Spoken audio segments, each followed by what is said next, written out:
My name is Martha Kalpe. I'm an ASEX certified sex therapist and supervisor, and I'm here with part 2 of my vlog series on COVID. And I'm talking from my own personal unique experience of having had COVID in July and still being recovering now in mid-September. You can see my previous vlog where I discuss what that really actually looks like in my life. And today I want to focus on one particular observation that I have from the viewpoint of my quarantine bedroom during the time when I was sick. What I notice is, or what I noticed in July, was that most people's response about COVID, and I think it's still true now from what I can observe in the news, is somewhere between panic and denial. And it doesn't seem to me that there's a lot of in between about that, generally speaking. Some people have managed to find some kind of balance of self-awareness and enough information that they can make decisions and feel pretty solid. But a lot of people seem to be still kind of caroming between those two positions, panic and denial. Either, oh my God, I don't want to get it. Everybody's going to get it. This is the most horrible thing that ever happened in the whole entire world, and the world is ending and it's a disaster. Or political. I mean, don't get me started on the political front. There's plenty going on the political front and on the social justice front. But I think panic around the COVID experience and the possibility of catching COVID, particularly the possibility of catching COVID, panic is not a helpful position to prevent the catching of a disease. Nor is denial a particularly effective position. So there is no disease. I'm not going to get the disease. Nobody that I ever knew is going to get the disease. I'm just here to tell you somebody you know got the disease. And it's not because I did a bunch of risky stuff. I was very, very careful, much more careful than most of the people that I know, and still I got it. So it is clearly possible that you could get COVID, or that somebody that you care very much about could get COVID. And I got one of the light cases of COVID. And there are people who are desperately ill with COVID for a long time. And, as insofar as we have longitudinal data, which, it hasn't been around that long, and then there are people who don't have any symptoms at all. So when you have complete denial about something, I think that you don't learn about it. And when you have complete panic about something, it's really hard to access the part of your brain that takes in information and processes it in a logical way. So while you're in either of these positions on the edge of this, ends of this spectrum, it's going to be very, very difficult to make decisions. And the reason I'm talking about this now is it's mid-September and I'm in Wisconsin. Last week, it was 50 and raining all week long. Fall is here. It's cold. And it's going to be colder. We're not that far away from the winter.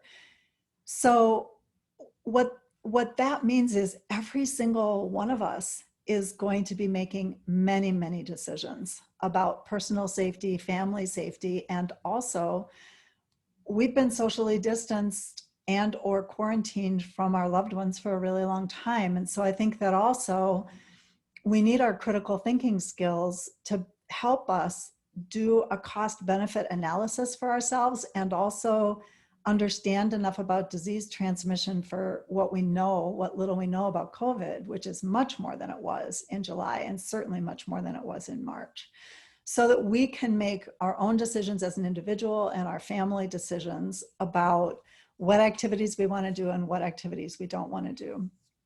This came up in my household recently as we started to think, usually this is about the season when we start thinking about winter holiday plans and family gatherings. And I think there is a cost-benefit analysis to be done because I think that the cost in terms of mental health and stability is not inconsequential, both to socially distancing from people that we love and also to having COVID. My experience of COVID was the most emotional thing I've experienced in decades. So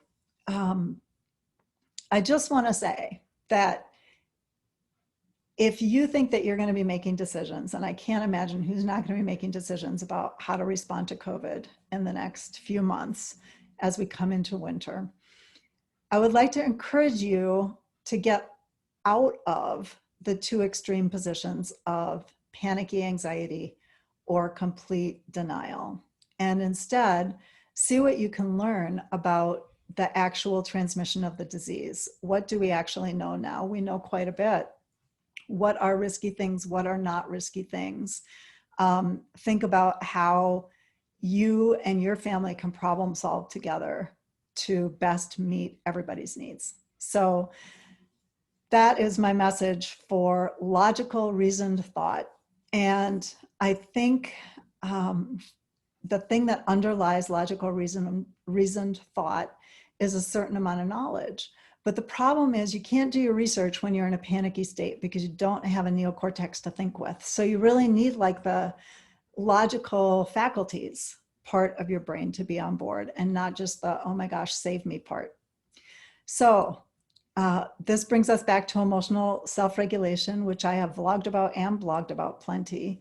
But the emotional project of steadying yourself so that you can assess information, also assess your own feelings and your own preferences, and begin to sort that complicated overlapping set of information, what you desire and feel like is important to you, and what knowledge you can gather about the disease. You're going to come up with an overlapping Venn diagram, and the middle ground there, the overlap place, is going to be something about your personal action plan. And then to begin to have some conversations with your family and people who are really close to you and who share kind of a communicability of disease bubble, you know, like my partner and I share some risk. Although obviously from my history, it's possible to protect one another in large degree from your risk by your choices about how you are together. But in any case, I just want to put all that in your lap so that you can start thinking about it before the weather gets really cold. And if you are feeling either panicky or really shut down about this, what I would strongly recommend is a meditation practice. Start getting a little experience and practice with getting grounded just because you want to feel grounded. Just because you don't want to be blown around by emotion today, get yourself at least 15 minutes of feeling grounded. And to feel grounded for 15 minutes might take you a half hour or 45 minutes, or it might take only 15 minutes. And practice makes it quicker. I also think just daydreaming is worthwhile. Daydreaming or just kind of gazing and just experiencing, but not thinking so much. Not like super hyper processing whatever that thing that just happened or what is about to happen, but instead just like, oh, this is nice. And you can have that, oh, this is nice kind of mindfulness experience anytime you want, including while you're driving, you know, when a shaft of sunlight hits your face, just to have an experience of, oh, that's nice, this is nice. And then see if you can make that last 5 seconds, 10 seconds, 25 seconds. Can you get a whole 30 seconds of out of that little shaft of sunlight? That's a mindfulness practice for sure. So there are a lot of different ways to do it. You can look for and heighten and lengthen enjoyment rather than skipping right over it. You also can monitor thinking and see if you can decide not to engage with all the thoughts. So if you imagine a thought is like a person, a visitor to your home, they knock on the door, you look out the peephole, you decide, I'm going to open the door, I'm not going to open the door for this thought. Some people picture the thought like on a balloon and let it float away, or on a cloud that floats by, or a train. Each car has like a thought or a topic, and you just let them go by. Whatever way of envisioning this works best for you is great. So that's another kind of self-regulation, getting grounded muscle, the muscle of thought choosing. Do I want to engage with this thought, or do I prefer not to engage with this thought right now? I'm going to let this thought just go by. So enjoyment, thought choosing. You also can dive into your body. So you can have a mindfulness experience from deepening your relationship with your body. And that might look like noticing the sensation of air as it enters your body with your breath, fills your body with breath, and then as the breath leaves your body, what that sensation feels like. So focusing on your breath or any other kind of body awareness. I like focusing into my body for signs of life. How can I tell just by sensation that I'm alive when I'm not moving and I'm not touching anything in particular? What can I feel from inside that tells me I'm living? Is there like a little tingle, a little buzz? Am I aware of my heartbeat? That is a deep kind of tuning in. And if you can do that for 5 seconds, 20 seconds, a minute, that's wonderful. And if you can do it for 5 minutes, you got a real break. So all of those are ways of getting a mindfulness practice kind of into your life without having to do any kind of super inconvenient thing. Or, if you're telling yourself, I don't have time for that, or I don't have the ability for that, you totally have time for it. You totally have the ability for it. Just notice that shaft of sunlight or that little positive emotion that you feel. Just make it a little bigger, make it a little longer. So there are my suggestions to help get you out of panic and denial so that you can figure out what you're going to do to cope with your current set of circumstances, whatever they may be. And, the beautiful thing about these tools is that they're relevant whether you're having an easy time of it or whether you're having a hard time of it. And in fact, it's easier to build this skill set when you're having an easy time of it. Trust me on that. So practicing now so that when you have a day when you're feeling a little overwhelmed by all the decisions you need to make, or you're feeling under the weather, it will be helpful to have gotten a little practice. All right, so there's my mindfulness pep talk for you. Go get it. I think that you will like it. And I'll talk to you again soon.